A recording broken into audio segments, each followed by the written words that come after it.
Well, thanks for joining us. This is David Gerth. He is from Metropolitan Congregations United. How are you doing today, sir?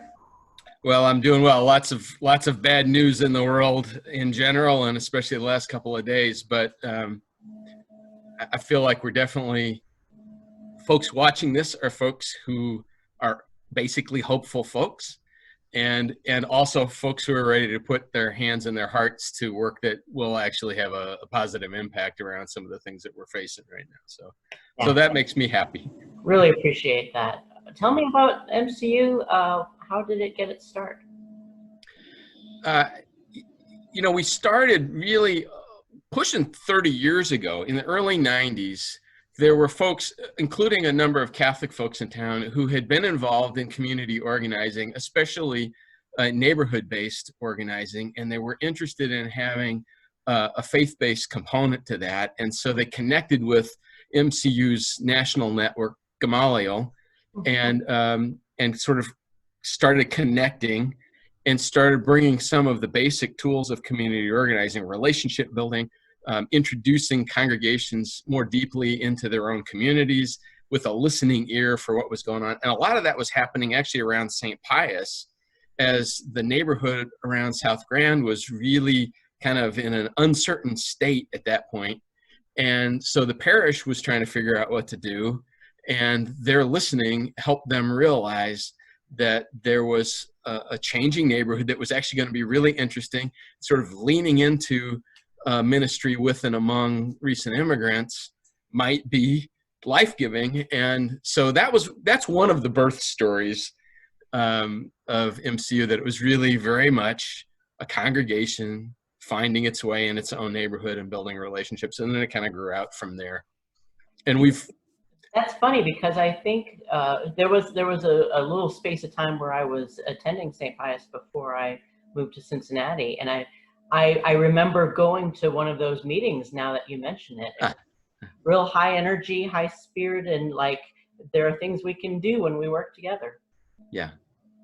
So over those 30 years, there's been a lot of work done in a variety of different neighborhoods throughout the region, and eventually there was kind of a sense that neighborhood by neighborhood, eventually you run into limits because decisions are getting made at the city and the regional level. So we started thinking more regionally. Eventually we started thinking a little bit more statewide. And the whole Ferguson experience happened at a point where we were feeling a lot of tension about wanting to be a little bit more neighborhood focused while we're also paying attention to the region and the state. And so some of the work that we've been doing since then actually connects the dots between things that are going on in local police departments or school districts and policies that are also happening at the state level. And so people can kind of grab on to whichever part of that spectrum they're interested in, knowing that it's grounded more locally and also looking at the wider impacts and forces. Well, so this is interesting, because I don't know if I have a sense of just how many congregations are at the table. Yeah, that's a good question. I really should have gotten a more recent count. We've probably right now got something like 50 congregations that are doing something with us. We've got about 100 congregations over the last 5 years that have sort of come in and out of some aspect of the work. We used to be we're still a membership organization, and the decisions are made by the members. But more and more congregations sort of come in for a season and maybe disappear for a little while. So used to be I could just tell you exactly how many congregations there were, and now it's a little bit more of a... Well, that can also be a maturation of whatever the particular interests are in that parish, not necessarily like maturing out of the organization, but being able to make the decision within their own and saying, okay, these are where we're going to focus. Right. We may or may not be aligned that way. So what are from the members that are in currently, I guess, because we also had Amos, the Amos project was what was active in the Cincinnati area, and I think they also, are connected up there. So, and the way they would do it is they would have like a membership meeting every year where they kind of like set their priorities. Is that similar? And what kinds of priorities are set right now? Right. So we do that. And the last last 5 years, our main focus that annual membership assembly has set was around the Ferguson Commission recommendations around youth and criminal justice. So what we call the Break the Pipeline campaign in ending the criminalization of Black and brown youth has really been at the center of everything that we've been doing. And so in some ways we haven't sort of reset that every year as much as you might. We've sort of stayed on keeping that kind of at the center. At the same time, we have also done a lot of work with engaging voters in congregations, in the neighborhoods around congregations, in the region. So simultaneously, we're engaging voters and using ballot initiatives like the Medicaid expansion initiative, the minimum wage campaign, the CLEAN initiative. Those are all tools, and we're always looking for ways that those two efforts actually intersect. So lately we've been working on census participation, and it turns out that some of the zip codes that are hardest to count for the census are also zip codes that have the highest rates of participation in the juvenile courts. So we've been canvassing on doors, and now since the shutdown for the pandemic, we've been doing phone banks just at a very high level, highest level we've ever done, reaching out to those particular communities, checking in with folks to see how they're doing, and then doing a reminder about the census. And I know that folks from St. Francis Xavier have participated in all those signature campaigns, and I know there's folks that have been doing phone banking. Yeah, tell me about how that's been going. What kinds of feedback are you getting from communities? Yeah, you know, we've dialed over 100,000 households in the last 10 weeks, and we're talking about 10 to 15% of those we actually get a conversation, and we're finding that somewhere between 1 and 5% of those people that we're talking to, or 1 and 5% of the total, are saying, I'm struggling with something. And you'd think like the first things that people would be struggling with would be things like rent and utility, and so, but a lot of it is just really, really basic day-to-day food, housekeeping supplies, people who maybe have a semi-skilled worker coming in once or twice or 3 times a week to help with household chores and maybe with bathing and things like that, that a lot of that stuff has been disrupted. Yeah. And so just really things that on a normal week wouldn't be that big of a deal start to become real threats for people's independence and well-being. So what do you do with that information? How does that then translate? Yeah, there's a Catholic connection on this, actually. Right when the shutdown was just coming into effect in St. Louis, I got a call from Jason Purnell from WashU, who was working with the county. And Dr. Purnell had, he wrote, along with some others, the For the Sake of All report, which shows health inequities in the region. So it was really great to hear that Dr. Purnell was working on the response to COVID, because you knew that he had a deep, deep understanding of racial equity and racial disparities in healthcare delivery. So he called us and said, I heard that you all have capacity to do outreach. Is this something we could work on? So that's when we shifted our census work onto this check-in. And so, you know, that just let us use tools that we wanted to use anyway, right? And we have some temporary part-time folks who are paid that are driving, probably 2/3 of that, but the rest is just folks who are putting in a couple of hours here and there, and they're having a big impact. Yeah, that's great. So, I'm sorry. So the point of your question was, so then what? Yeah. So we're part of the system that Dr. Purnell and other people put together, social service agencies, and it's been maturing over the last 2 months. And now, especially for people who meet certain criteria, we're just plugging them into the United Way 211 number, but instead of simply getting a referral to a resource, if the person meets certain criteria, they're actually getting plugged into an agency that is already committed to meeting that particular need. So it's a closed loop sort of system, and then there's a follow through to make sure that the service was provided and met the needs. And if not, then they kind of go back in to the system. So particularly for folks who are homebound, seniors and people with disabilities, that system. Now, what we're doing is we're sort of the bird dogs out sniffing around for people who maybe haven't gotten plugged in, and plugging them into that system. And that system is designed to meet those both mostly short-term needs that need to be filled. Got it. One of the things that I learned that actually, I don't know if it surprised me or not, a lot of folks figure that they can't get their medications. So they start stretching, taking half-day doses or skipping a day. And one of the things that we were trained really early on is that like that's a big red flag, and there's no reason for anybody to need to skip doses, and to make sure that they're getting to the right resources to make sure that their medicine is landing in their mailbox on a timely basis so that they can stay at the prescribed dosage. That's awesome. Do you still have a need for volunteers to be making these calls and to be part of it? Yeah, absolutely. And we'd really like to grow. We know that through June, we'll continue doing exactly what we're doing right now, at least that long. We'll see. Sure. But we're also, the same tools can be used to talk to people about Medicaid expansion, about why this redistricting initiative that the legislature put on the ballot in November is really a wolf. It's really a wolf in sheep's clothing. So doing some education about that, and the closer we get to these elections, reminder, the election's coming up. Well, actually, the election is Tuesday. For folks in the county, especially, there's an election this coming Tuesday.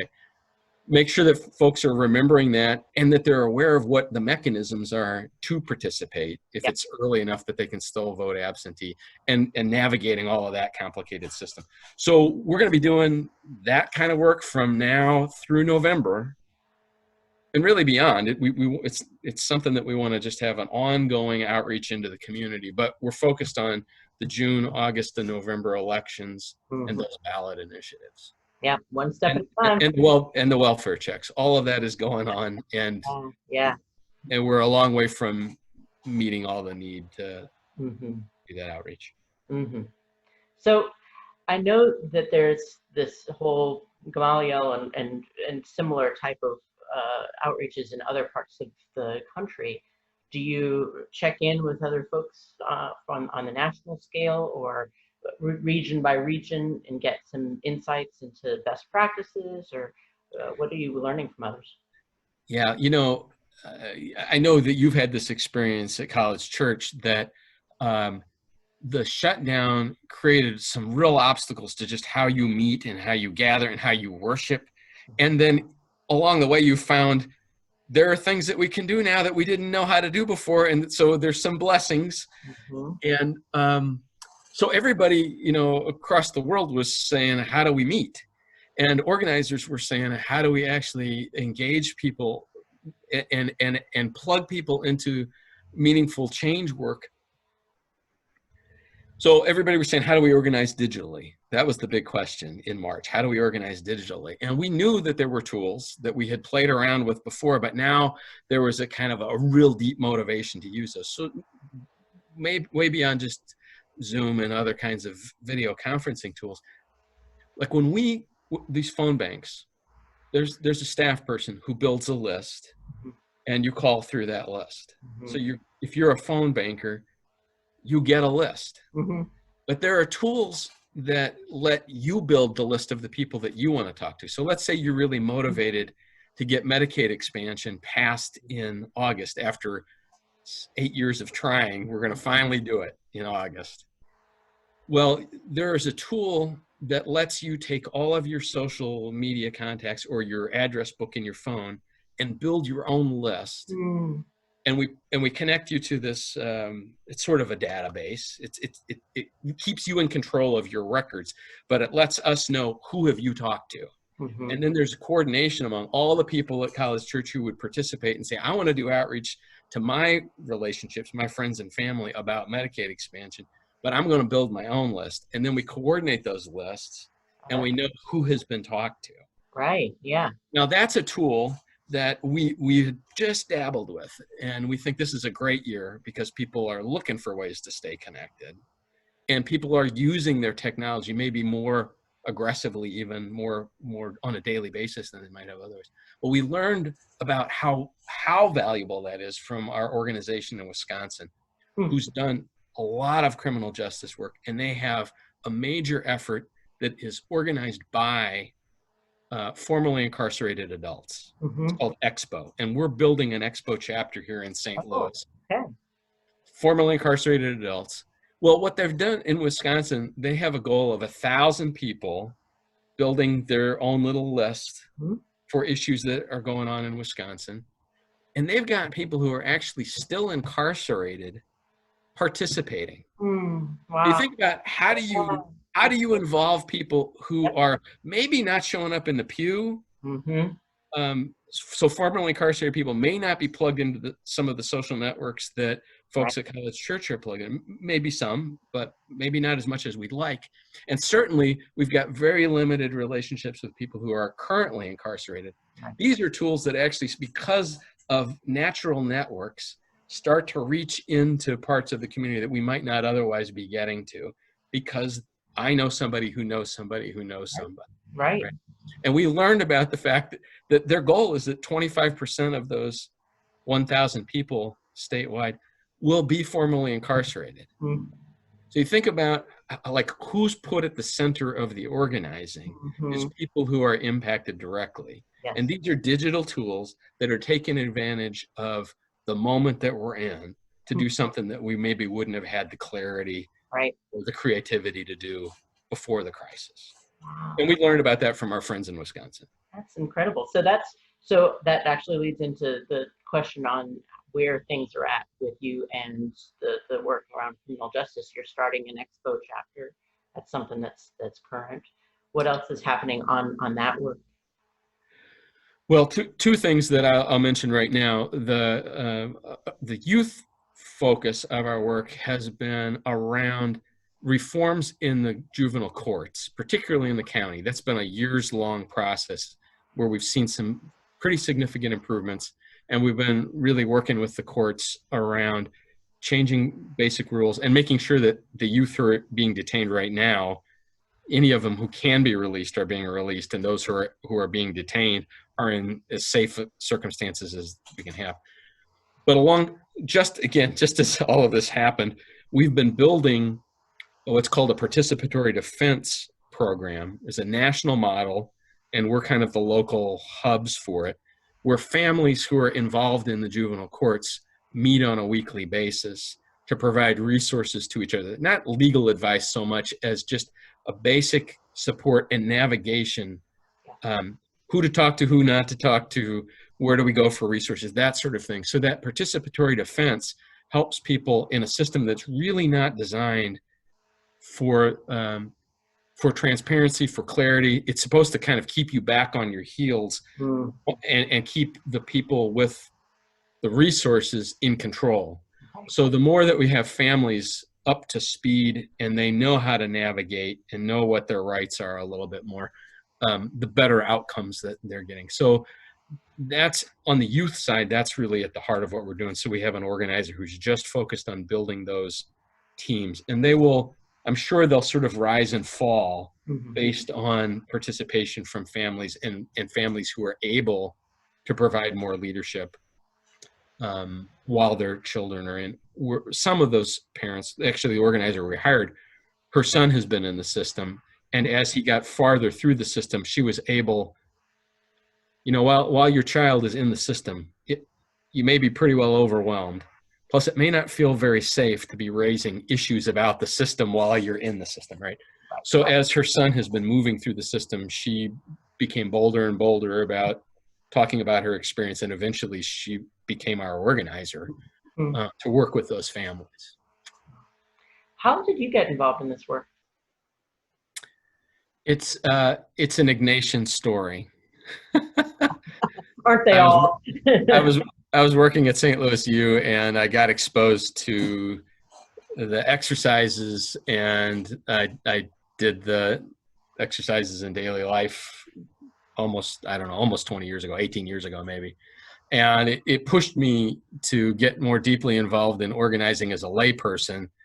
And that all together led me to finally feel a real call to ordained ministry. And then I was ordained, and I went and pastored and organized as a pastor, and eventually came back and started organizing full time. But it was, here's the punchline. It was me and Jesus and the Samaritan woman at the well in one of my morning prayers. And after that encounter with the two of them, about a week later, I heard the voice of Jesus in my head saying, David, you sound very good about the things you say you believe in, but when are you going to start taking some risks? Mm.